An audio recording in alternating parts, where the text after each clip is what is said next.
all the phony baloney talk about civility really came on the heels of the Gabrielle Gifford shooting in Tucson, Arizona, where Paul Krugman of the New York Times and other lefties decided it would be a good opportunity to try to blame the Tea Party and Sarah Palin for the actions of Jared Loughner, who is a George Bush-hating 9/11 conspiracy theorist who was, by the way, mentally ill, and I think that's important to the discussion too.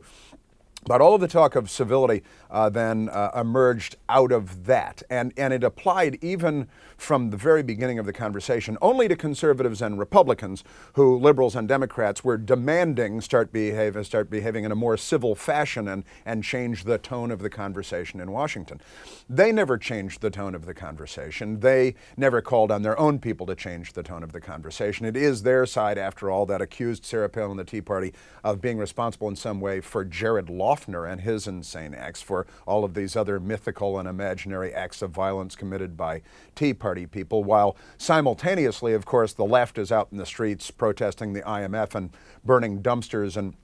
rolling them through storefronts and sacking the State House in Madison, Wisconsin, and taking it over and squatting. And you've got the, literally, not exaggerating, the Maoist Revolutionary Communist Party there in force by the busloads, and the news media, the New York Times, never found them. They couldn't locate them. The Socialist Workers' Party there in force, bust in from across the country, working hand in glove with the Obama White House and Organizing for America, busing people in for the same cause and the same protest. The Andy Stearns of the world, the SEIU, former SEIU chief, and these guys are really true radicals. I mean, they really are genuine, authentic radicals, a la William Ayers and Bernardine Dohrn. But of course, the New York Times and NBC News and the rest of the so-called mainstream news media